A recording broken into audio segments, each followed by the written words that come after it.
नमस्कार, स्वागत आहे तुमचं स्टाईल स्टिच चॅनलवर. रेडीमेड कुर्तीचा गळा ब्रॉड आणि डीप असेल तर काय करायचं ते आज आपण बघणार आहोत. असा कॅनव्हास पेपर घ्यायचा, तो गळ्याच्या आतमध्ये असा टाकून द्यायचा.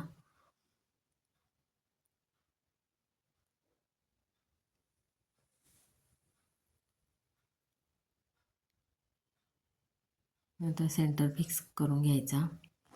दोन्ही साईडला आपल्याला किती उंच गळा हवा आहे तिथपर्यंत मार्किंग करून घ्यायचं. मी 3.5 इंचावर मार्किंग करतोय. अशी आउटलाईन काढून घ्यायची.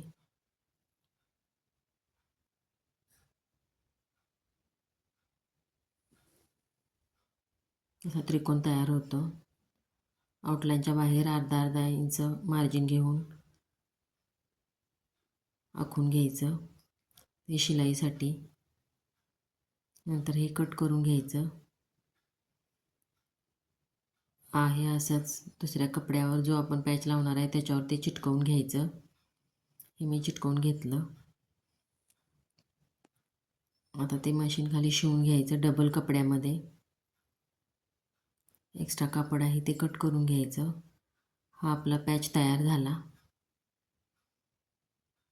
हा पॅच कुर्तीच्या गळ्यावर व्यवस्थित फिक्स करून घ्यायचा.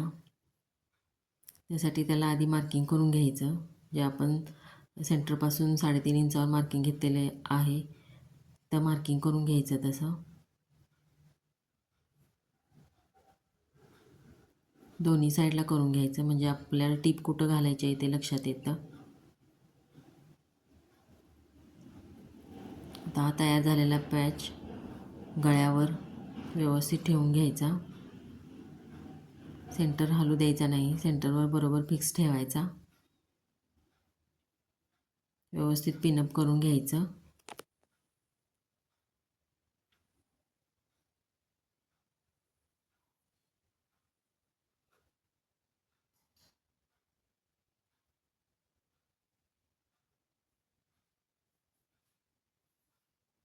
आणि जिथं आपण मार्किंग केलेलं आहे तिथून मशीनवर टीप मारायची.